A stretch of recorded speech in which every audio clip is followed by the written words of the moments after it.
नमस्कार दोस्तों और स्वागत है आपका आपके ही यूट्यूब चैनल बीएड एग्ज़ाम पर। और आज के इस एग्ज़ाम के इस टॉपिक में हम डिस्कस करने वाले हैं श्री रविन्द्रनाथ टैगोर जी के शैक्षिक दर्शन के बारे में। तो अगर आप कंटेम्प्रेरी इंडिया पढ़ते हैं, आप पढ़ रहे हैं growing up as a learner जो कि एमएसडीयू का सब्जेक्ट है, यानी कि एमएसडीयू में आप growing up as a learner पढ़ेंगे तो वहाँ पर भी आपको ये देखने को मिलेगा। आप कहीं भी पढ़ रहे हैं, अगर आप एक टीचर हैं तो आपको रविंद्रनाथ टैगोर, महात्मा गांधी, श्री अरविंदो जैसे प्रमुख जो आपके दार्शनिक थे उनके शैक्षिक विचारों को पढ़ना ज़रूरी है। तो इस वीडियो में आप देखेंगे कि मैंने डिटेल में उन सारे टॉपिक्स को कवर किया है। एक इम्पॉर्टेंट चीज़ और आपको बताऊं दोस्तों कि इस वीडियो को आप अगर पूरा देखते हैं तो आपको सारे क्वेश्चन जो होते हैं इससे संबंधित वो कवर होते हैं। साथ ही साथ इसका पीडीएफ भी आपको डिस्क्रिप्शन में मिल जाएगा, तो आप उसको ले सकते हैं। साथ ही साथ हमारे टेलीग्राम ग्रुप को ज्वाइन करने के लिए हमारा टेलीग्राम का लिंक भी डिस्क्रिप्शन में है, तो आप उससे भी इस्तेमाल कर सकते हैं, आप उससे हमारे साथ जुड़ सकते हैं। तो आइए फटाफट से वीडियो को स्टार्ट कर लेते हैं।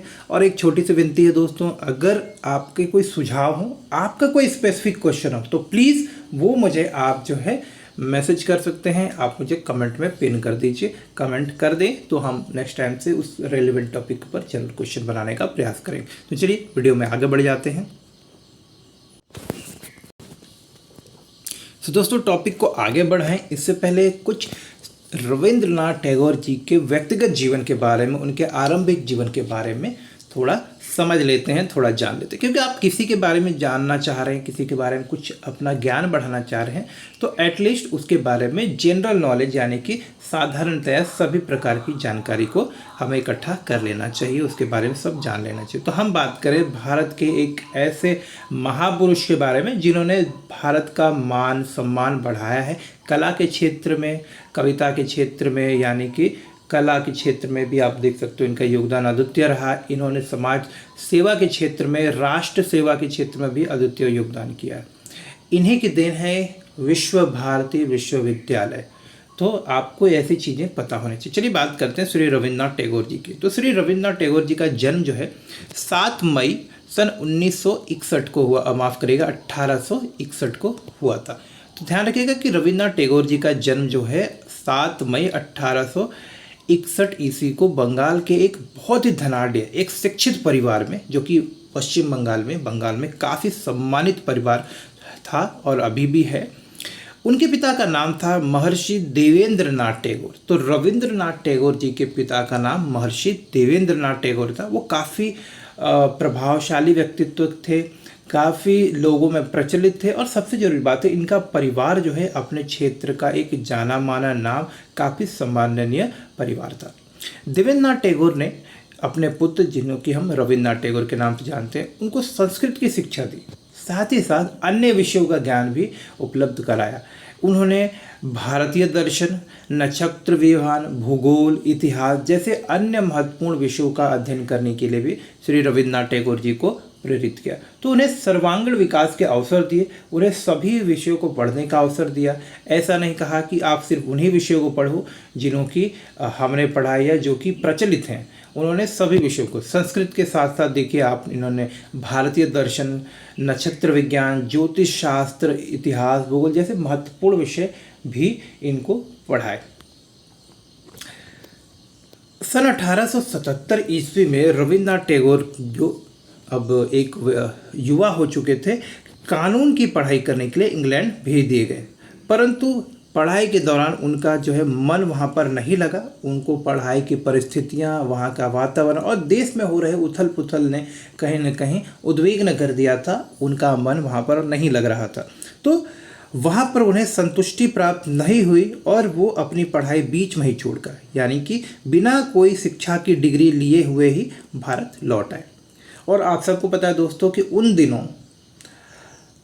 विदेश में जाकर, इंग्लैंड जाकर बैरिस्टर की पढ़ाई करना, कानून की पढ़ाई करना अपने आप में एक बहुत बड़ी बात होती थी, और लोगों का एक बोलिए कि सर्वप्रथम उद्देश्य हुआ करता था, लक्ष्य हुआ करता था, और वह बिना कोई शिक्षा। तो रविन्द्रनाथ टैगोर जो है, सोचिए कि आप उस समय इतनी बड़ी, इतनी प्रतिष्ठित पढ़ाई को, इंग्लैंड में पढ़ रहे पढ़ाई को छोड़कर भारत आ गए। तो ज़रूर इनके अंदर वो इच्छा शक्ति है, और थी जिसके बल पर वो अपने निर्णय ले सकते थे। तो रविन्द्रनाथ टैगोर की शिक्षा उसके बाद जब वो वापस घर आ गए तो अधिकतर घर पे ही हुई। जो उनके आसपास में जो अच्छे शिक्षक थे उन्होंने फिर उनको घर पे ही पढ़ाया और रविन्द्रनाथ टैगोर की अधिकतर शिक्षा गृह शिक्षण तथा स्व अध्ययन के माध्यम से घर पर ही। तो आप देखिए सेल्फ लर्निंग से भी क्या क्या किया जा सकता है, ये समझिएगा आप। ठीक है, इसके बाद हम देखेंगे यहाँ पर,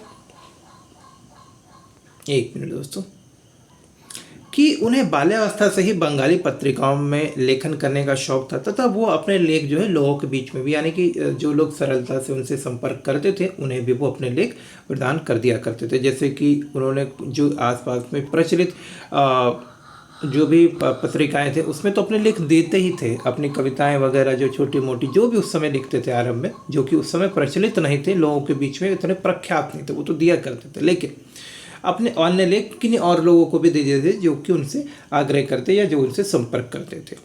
उन्होंने कई सारे प्रशंसनीय कविताएं, उपन्यास, नाटक इत्यादि लिखे।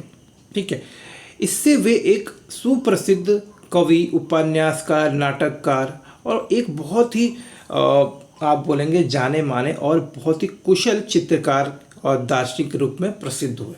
उनकी पेंटिंग, उनकी चित्रकारी और उनका जो आप देखोगे कि जो उन्होंने कविताएं लिखी हैं, पद्य लिखे हैं, बहुत प्रसिद्ध है।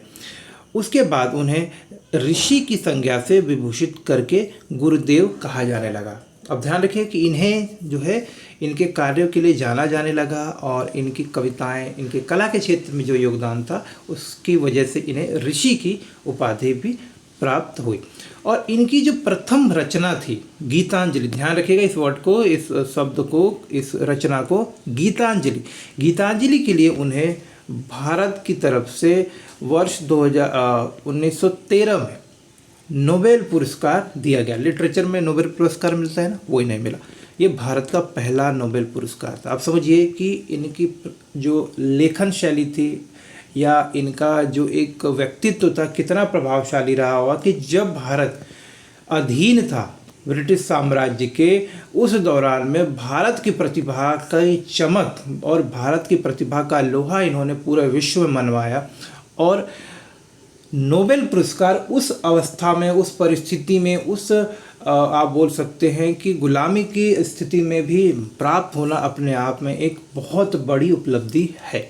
तो उन्हें कलकत्ता विश्वविद्यालय ने उसके बाद डीलिट की उपाधि से विभूषित किया और सन 1915 में भारत सरकार ने उन्हें टैगोर नाइट की उपाधि भी प्रदान की। लेकिन जलियांवाला बाग जो हत्याकांड हुआ था, आप सबको पता होगा कि 13 अप्रैल 1919 को हुआ, उसके विरोध में उसके विरोध को, खेद को प्रकट करने के लिए उन्होंने अंग्रेजों द्वारा दी गई जो नाइट की उपाधि थी उसे वापस कर दिया।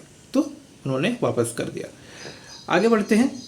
22 सितंबर को एक चीज़ जिन्होंने योगदान इनका रहा वो कि 22 सितंबर 1921 को उन्होंने विश्व भारती नामक प्रसिद्ध शैक्षिक संस्था की स्थापना भी की। इस संस्था के विकास के लिए उन्होंने 20 वर्ष तक लगातार अथक प्रयास किए, कठिन परिश्रम किए, अपना सर्वस्व न्यौछावर किया, अपना पूरा योगदान किया और इन्होंने सन 1941 में इनका स्वर्गवास हुआ, इनका देहांत हुआ। तो ये कुछ इनकी आरंभिक शिक्षा। लेकिन देखिए इससे प्रश्न आता है कि विश्व भारती विश्वविद्यालय की स्थापना कब हुई, इन्हें नोबेल पुरस्कार कब मिला। तो गीतांजलि के लिए इन्हें 1913 में नोबेल पुरस्कार मिला। ठीक है, विश्व भारती विश्वविद्यालय कब हुआ, 22 सितंबर 1921 को। ये सब आपके प्रश्न आते हैं आपकी परीक्षा में, तो इन्हें ध्यान में रखिएगा। अब बात करते हैं एजुकेशन फिलॉसफी की, भाई शिक्षा को लेकर इनके क्या विचारधारा थी और ये आपके परीक्षाओं में हुए थे। रविन्द्रनाथ टैगोर का मानना था कि जो शिक्षा है प्रकृति तथा मानव के अंतरराष्ट्रीय संबंधों में परस्पर मेल एवं प्रेम को उत्पन्न करने वाला होना चाहिए। तो रविन्द्रनाथ टैगोर का मानना था कि प्रकृति, मानव तथा अंतर्राष्ट्रीय संबंधों में परस्पर मेल एवं प्रेम होना चाहिए। यानी कि हम जिस समाज में रहते, जिस प्रकृति का लाभ उठाते, जो प्रकृति हमें पालती है, पोसती है, जीने योग्य परिस्थितियां उत्पन्न करती है, हमें उसका सम्मान करना चाहिए, उसका संरक्षण करना चाहिए और साथ ही साथ में हमें उससे स्नेह भी करना चाहिए। तो रविन्द्रनाथ टैगोर के अनुसार प्रकृति का मनुष्य के साथ और अंतर्राष्ट्रीय स्तर पर जो भी चीज़ें हैं यानी विश्व भर में वसुदैव कुटुंबकम की जो एक अवधारणा है उसके अंतर्गत मनुष्य को अपना जीवन जीना चाहिए। उन्होंने सच्ची शिक्षा के द्वारा वर्तमान के सभी वस्तुओं में मेल और प्रेम की भावना को विकसित करने का प्रयास किया। या उनकी विचारधारा थी कि शिक्षा के माध्यम से हम अपने जीवन में हमारे आसपास जो कुछ भी है उसके साथ प्रेम और सद्भावना के साथ रह सकते हैं। प्रेम और सद्भावना के साथ हमें जीने का लक्ष्य निर्धारित करना चाहिए।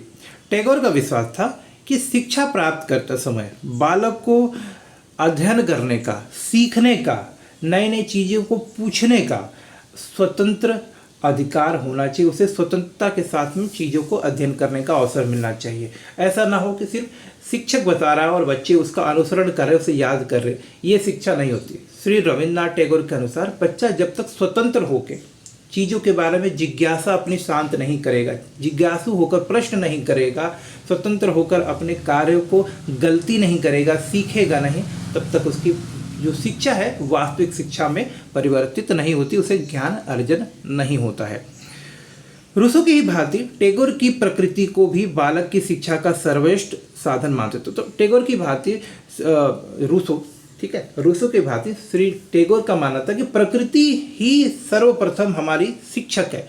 प्रकृति अपने आप में एक बहुत बड़ा शिक्षक है, बहुत बड़ा शिक्षण का साधन है, एक शिक्षण का संस्था है। इससे हम बहुत सारी चीज़ें सीखते हैं, प्रेम, स्नेह, सहिष्णुता, आपसी भाईचारा, लचीलापन, धैर्य, परिस्थिति के अनुरूप, जैसे कि मौसम के हिसाब से प्रकृति में पशु पक्षी अपने आप में बदलाव लाते हैं, हमें परिस्थिति के अनुसार अपने आप को कैसे बदलना चाहिए, बदलना ही चाहिए। इस तरह की बहुत सारी चीज़ें हम सिर्फ प्रकृति को देखकर समझ सकते हैं। तो रविन्द्रनाथ टैगोर का मानना था कि हमें प्रकृति से सीखना चाहिए और प्रकृति को बालक की शिक्षा का सर्वश्रेष्ठ साधन मानते थे वो। उन्होंने लिखा है, टैगोर ने लिखा है कि प्रकृति के पश्चात बालक को सामाजिक व्यवहार की धारा के संपर्क में आना चाहिए। अब अपने आसपास की प्रकृति से आप सीखते हैं, अब इन चीज़ों को बेहतर तरीके से सीख रहे हैं, पूर्ण तरीके से सीख रहे हैं। फिर जो हमारे औपचारिक साधन है, विद्यालय, आपके शिक्षकगण, किताबें और पुस्तकें, इनके प्रयोग से फिर उन चीज़ों को और बेहतर तरीके से सीखते हैं। लेकिन प्रकृति हमारे शिक्षा का एक आयाम होना चाहिए। प्रकृति के माध्यम से हमें सीखने के अवसर मिलने चाहिए, हमें अपनी प्रकृति से जुड़ा रहना चाहिए ताकि हम नई नई चीज़ें सीख सकें। अब अगर हम बात करते हैं टैगोर के शिक्षा दर्शन के कुछ आधारभूत सिद्धांतों के, कि वो सिद्धांत जो कि इनकी शिक्षा के दर्शन को विकसित करते हैं, जिस आधार पर इन्होंने अपने दर्शन दिए या फिर जिन आधार पर ये मानते हैं कि ये शिक्षा का सही प्रारूप होना चाहिए। तो कभी भी आपसे जब पूछता है ना कि शिक्षा दर्शन के आधारभूत सिद्धांत, मतलब वो कौन से आधार हैं, वो कौन से सिद्धांत हैं जिसके आधार पर हम बात करते हैं कि शिक्षा ऐसी होनी चाहिए, शिक्षा में ये विशेषता होनी चाहिए। तो हम बोलते हैं कि लॉजिक क्या है। तो वो जो लॉजिक होता है एक्चुअली, अगर हमारी बोलचाल की भाषा में बात करें तो वही है हमारे आधारभूत सिद्धांत। तो टैगोर के अनुसार बालक की शिक्षा उसकी मातृभाषा के माध्यम से होनी चाहिए। बहुत महत्वपूर्ण है। श्री गांधी ने भी इसको, महात्मा गांधी ने भी इस बात का पूरी तरह से समर्थन किया कि बालक की जो शिक्षा होती है वो मातृभाषा में होनी चाहिए। कारण उन्होंने बताया है कि जब हम अपनी मातृभाषा में चीज़ों को सीखते हैं, समझते हैं, सुनते हैं, तो हमें सीखने में, समझने में सरलता होती है। छात्रों को भारतीय विचारधारा, भारतीय मूल्यों, यहाँ की संस्कृति और भारतीय समाज की जो पृष्ठभूमि है उसका स्पष्ट ज्ञान प्रदान किया जाना चाहिए। हमें अपनी संस्कृति से परिचित कराया जाना चाहिए। संस्कृति की अच्छी बातें, संस्कृति की रूढ़िवादी बातें हर एक पक्ष से परिचित कराया जाना चाहिए।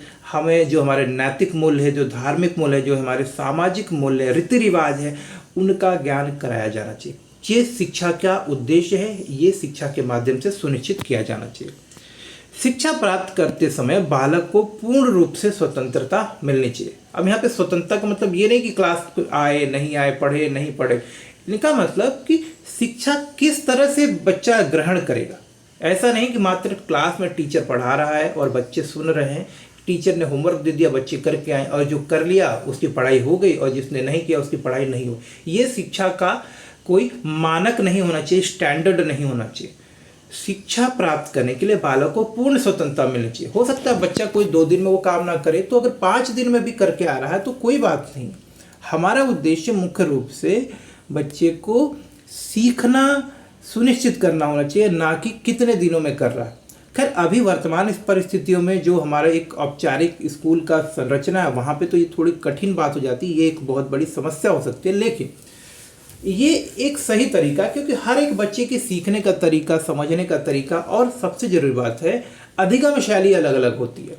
तो जब अलग अलग सबकी शैली है, हर व्यक्ति अपने आप में अलग है, तो सीखने का तरीका भी अलग होगा। एक ही तरीके से हर व्यक्ति को हम नहीं सिखा सकते, क्योंकि हर एक व्यक्ति की अपनी अपनी सामाजिक, व्यक्तिक, शैक्षिक आवश्यकताएं अलग होती। तो एक ही तरीका कैसे सबके लिए काम करेगा? नहीं काम करेगा। इस बात को समझते हुए व्यक्तिगत विभिन्नताओं के आधारभूत सिद्धांत को समझते हुए उन्होंने क्या, उत्तम अध्ययन वातावरण के लिए छात्रों को शहर में हो रहे हल्ले गुल्ले, पारिवारिक क्लेश, पारिवारिक जो भी गतिविधियां होती हैं उनसे दूर, मोह माया से दूर, उत्तम अध्ययन वातावरण के लिए छात्रों को शहर की शोर से और जो अनैतिक वातावरण होता है जो कि उनकी शिक्षा को शायद बाधित कर सके, उससे दूर प्रकृति के सानिध्य में रखकर शिक्षा दी जानी चाहिए। और यही तो आधारभूत सिद्धांत है हमारे गुरुकुल सिस्टम का भी। शिक्षा राष्ट्र विकास के कारकों, देखिए इन्होंने कहा कि शिक्षा देने के उद्देश्य तो निश्चित करने ही पड़ेंगे, और उनके अनुसार किसी भी शिक्षा का मूल उद्देश्य होता है उस राष्ट्र का विकास करना जहां हम रहते हैं, उस समाज का विकास करना जिसका हम हिस्सा हैं। तो राष्ट्रीय शिक्षा का जो मूल आधार होना चाहिए वो होना चाहिए राष्ट्र विकास, राष्ट्र की आवश्यकता और ज़रूरतों को पूरा करना, और हमारी जो समाज है उसकी आवश्यकताओं के अनुरूप हमारी शिक्षा होनी चाहिए। हमारी समाज की ज़रूरत क्या है, हमारे समाज को बदलने के लिए, हमारे समाज को विकास करने के लिए क्या चाहिए, वो चीज़ें पढ़ाई जानी चाहिए। वो ऐसे गुण और कौशल विकसित किए जाने चाहिए जो भारत के अतीत एवं भविष्य का पूरी तरह से ध्यान रख सके। तो शिक्षा भरा जो भी किसी भी देश में दी जाए उसका सर्वप्रथम उद्देश्य ये भी होना चाहिए कि जो समाज की वर्तमान स्थिति है, राष्ट्र की वर्तमान स्थिति है और व्यक्ति की व्यक्तिगत आवश्यकताओं को पूरा करने वाला होना चाहिए। साथ ही साथ उसके आने वाले भविष्य के लिए भी तैयारी करने योग्य होना चाहिए, यानी कि आगे आने वाले भविष्य को भी बेहतर बनाने वाला होना चाहिए। बालक की जो रचनात्मक प्रवृत्तियां होती हैं उसके विकास के लिए आत्मचिंतन और नए नए अवसर प्रदान करना भी जो है शिक्षा का एक प्रमुख लक्ष्य है। देखिए यही आधारभूत सिद्धांत है कि शिक्षा देते वक्त आपको इस बात का ख्याल रखना है कि हमें बच्चे के अंदर जो रचनात्मक प्रवृत्तियां हैं, रचनात्मक गुण है, जो रचनात्मकता मौजूद है उसको दमन नहीं करना, उसको रोकना नहीं है, बल्कि उसका प्रयोग करना है। बच्चे के अंदर उन प्रवृत्तियों को और बेहतर करना है जो कि सकारात्मक तरीके से काम आए, उसके जीवन को बेहतर बना सके। शिक्षा का हमारे समुदाय और सामाजिक जीवन से घनिष्ठ संबंध होता है। यह इस बात का पूरा ख्याल रखा जाना चाहिए कि समाज को सजीव और गतिशील बनाए रखने के लिए व्यापक दृष्टिकोण अपनाया जाना चाहिए। अब ध्यान रखिएगा, क्योंकि कोई भी शिक्षा जो है हमारे समाज का ही प्रतिबिंब है, हमारे समाज की आवश्यकताओं को पूरा करने वाला होता है, हमारे ही समाज से, हमारी धार्मिक मान्यताओं से, रीति रिवाजों से प्रभावित होता है। तो कहीं ना कहीं इस बात का पूरा ख्याल रखा जाना चाहिए कि शिक्षा जो है हमारे समाज के अनुरूप, हमारे राष्ट्र की अनुरूप हो, और इसकी आवश्यकताएं और इसकी मान्यताओं को भी ध्यान में रखकर शिक्षा दी जाना चाहिए। समाज को सजीव एवं गतिशील बनाए रखने के लिए आप सबको पता है कि सकारात्मक दृष्टिकोण उत्पन्न करना बहुत जरूरी है, और ये शिक्षा के माध्यम से ही संभव हो सकता है कि लोगों के बीच में हम सही सोच, आपसी भाईचारा और किस प्रकार से एक विकासशील समाज का निर्माण कर सकते हैं, इस बात के लिए हम लोगों को प्रेरित कर सकते हैं। शिक्षा वो साधन है, शिक्षा वो माध्यम है, और शिक्षण संस्थान और गुरुजन वो ऐसे स्थान और वो कारक हैं जो कि समाज के बदलाव, समाज के विकास के लिए काम कर सकते हैं। वो एक ऐसे महत्वपूर्ण कारक हैं जो कि समाज को एक दिशा दे सकते हैं, समाज में गतिशीलता ला सकते हैं। शिक्षा द्वारा बालक की समस्त योग्यताओं, गुणों और शक्तियों का सामंजस्यपूर्ण विकास होना चाहिए। मतलब कि शिक्षा कुछ इस तरह से दी जानी चाहिए कि व्यक्ति के अंदर जो भी गुण है, अगर आप अच्छा गा सकते हो, आप एक अच्छे वक्ता हो, आप खेल कूद में बहुत अच्छे हो, तो हर एक विकासात्मक पक्ष, चाहे आपका वो शारीरिक हो, मानसिक हो, शैक्षिक हो, हर एक विकासात्मक पक्ष का, हर एक आपके गुण और कौशल को विकसित करने का पूर्ण अवसर दिया जाना चाहिए। इसके अलावा शिक्षा के माध्यम मातृभाषा होनी चाहिए, क्योंकि विदेशी भाषा द्वारा हम जो वास्तविक मूल्य हैं, जो सिखाई जा रही हैं बातें, उसे ठीक से आत्मसात नहीं कर सकते, ठीक से समझ नहीं सकते। आपने देखा होगा अगर आरंभिक कक्षाओं में ही या ग्रामीण क्षेत्रों में आज भी बच्चे जो है अगर इंग्लिश में ही सिर्फ पढ़ाया जाए तो काफ़ी कठिनाई का सामना करते हैं। तो इस पॉइंट को आप उस पॉइंट से जोड़कर देख सकते हैं। साथ ही साथ छात्रों को संगीत, अभिनय, चित्रकला जैसी योग्यताओं को सीखने समझने और ऐसी परिस्थितियों में भी उपलब्ध करानी चाहिए जिसमें कि इनके ऐसे गुणों का विकास किया जा सके। शिक्षा का उद्देश्य होना चाहिए कि व्यक्ति के अंदर जो भी जन्मजात शक्तियां हैं, गुण हैं, कौशल हैं, योग्यताएं हैं, उनका विकास हो सके, सर्वांगीण विकास हो सके।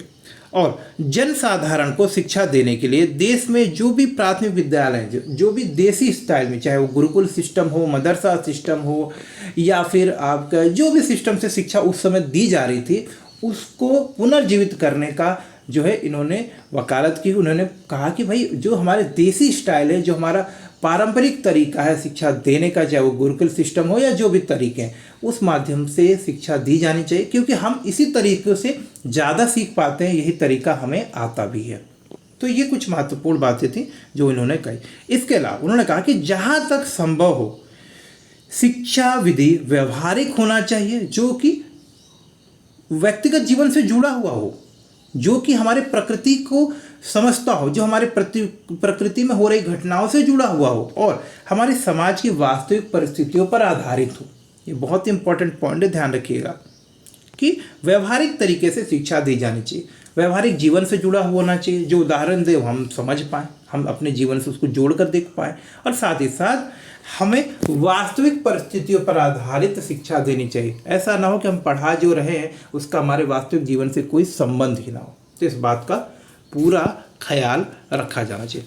दोस्तों, नेक्स्ट वीडियो में हम डिस्कस करेंगे कॉन्सेप्ट ऑफ एजुकेशन और टीचर क्या है, पाठ्यक्रम क्या है, महर्षि जो हमारे ऋषि मुनि गुरुदेव रविन्द्रनाथ टैगोर के दृष्टिकोण में उस पॉइंट को। तो ये 2 पार्ट में इस वीडियो को हम लोग डिस्कस करते हैं।